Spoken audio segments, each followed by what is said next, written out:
क्या करोगे तुम? क्या है पुकार तो औकात है तुम्हारी? क्या करोगे तुम?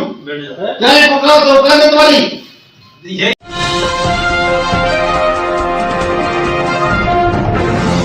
साथियों नमस्कार, मैं हूं नीरज पटेल और आप देख रहे हैं नेशन जनमत। कर क्या लोगे तुम, क्या औकात है तुम्हारी। एक ड्राइवर से ये पूछने वाले शख्स हैं मध्य प्रदेश के शाजापुर जिले के जिलाधिकारी किशोर कन्याल। जिस समय वो ये पूछ रहे थे ड्राइवर्स से, ये भूल गए थे कि इन्हीं ड्राइवर्स ने संगठित होकर के मौजूदा समय में देश की सबसे बड़ी तानाशाह मानी जाने वाली जोड़ी मोदी शाह को भी अपनी औकात दिखा दी है। गृह मंत्री अमित शाह को गृह सचिव अजय भल्ला को आगे करके ड्राइवर्स को समझाना पड़ा है कि हम अपना फैसला फिलहाल रोक रहे हैं, अभी इसको लागू करने की हमारी कोई मंशा नहीं, और जब लागू भी करेंगे तब आप लोगों से पूछ कर करेंगे। उन ड्राइवर्स से जिलाधिकारी ने पूछ लिया तुम्हारी औकात क्या है। कानून तो अपने हाथ में नहीं लेगा, तुम सुन लीजिए। हाँ, और ऐसी बात हम पे असर नहीं आते। अच्छे से बोलो, समझ के है क्या बोल रहे हो, समझ में रखो। क्या करोगे तुम? क्या है पुकार तो औकात है तुम्हारी? क्या करोगे तुम? क्या है पुकार तो औकात है तुम्हारी? हालांकि मीटिंग में पहुंचे ड्राइवर्स जिलाधिकारी के इस रवैये से सहमे जरूर, लेकिन हिम्मत के साथ जवाब दिया इसी औकात के लिए तो लड़ रहे हैं साहब। क्या करोगे तुम? क्या है पुकार तो औकात है तुम्हारी? यही तो चीज है सर, हम यही लड़ाई, हमारी कोई नहीं, ये कोई लड़ाई ऐसी होती है। जी हां, इसी मान सम्मान, इज्जत और प्रतिष्ठा के लिए ही तो लड़ाई लड़ी जा रही थी। उन्हीं से डीएम ने पूछ लिया तुम्हारी औकात क्या है। डीएम साहब अमित शाह से इस समय पूछ लें कि इनकी औकात क्या है तो समझ में आ जाती, लेकिन उनको उनकी औकात और हैसियत मध्य प्रदेश के सीएम मोहन यादव ने दिखा दी।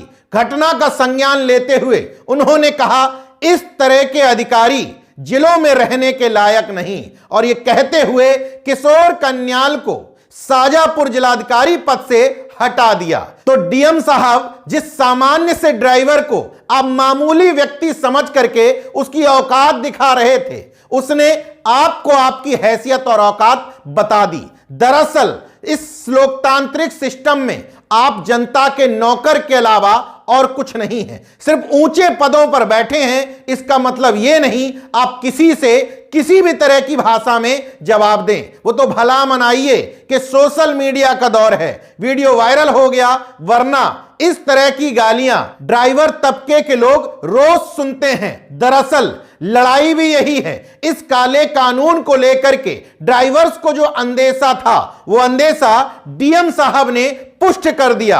ड्राइवर्स का कहना था हमें वैसे भी सम्मान की नजर से नहीं देखा जाता, हम पुलिस से भी प्रताड़ित होते हैं, प्रशासन से भी होते हैं, जरा सा हमारी तरफ से किसी को चोट लग जाए, धक्का लग जाए, बुरी तरीके से पीटा जाता है, कई जगह पर मरणासन कर दिया जाता है या पीट पीट करके मार भी दिया जाता है।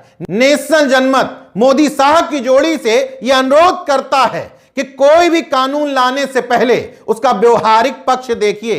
अगर वास्तव में आप चाहते हैं कि दुर्घटनाएं कम हो तो आपका जो पुलिसिंग सिस्टम है, ट्रैफिक सिस्टम है, उसको चुस्त दुरुस्त करिए। आपके ही तमाम सारे पुलिस वाले ट्रक ड्राइवर्स से मुट्ठी में जो पकड़ लेते हैं उस पकड़ने वाले सिस्टम को कम करवाइए।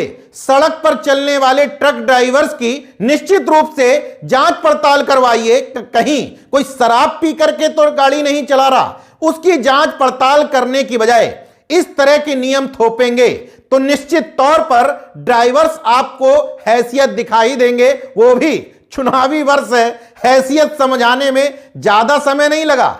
सिर्फ 3 दिन में 80 लाख ड्राइवर्स ने यह समझा दिया कि उनकी हैसियत क्या है और इस देश की इकोनॉमी में उनका योगदान क्या है। इस पूरे देश की लाइफलाइन उन्हीं के दम पर चलती है, इसलिए थोड़े बहुत सम्मान के वो हकदार तो है ही।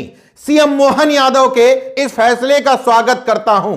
भले ही इस फैसले को आप राजनीति के नजरिए से देखें, लेकिन इस तरह के फैसलों का सम्मान होना चाहिए। जिलाधिकारी को भी पता होना चाहिए कि वो कुर्सी पर किसी भी व्यक्ति के साथ बदतमीजी करने के लिए या उससे उसकी औकात पूछने के लिए नहीं बैठे हैं। हालांकि ड्राइवर्स की एकजुटता ने प्रधानमंत्री, गृह मंत्री को हैसियत दिखा दी, तो ये डीएम साहब किस खेत की मूली हैं। देखते रहिए नेशन जनमत, जागरूक और सजग बने रहिए। जय विज्ञान, जय संविधान, जय लोकतंत्र। धन्यवाद।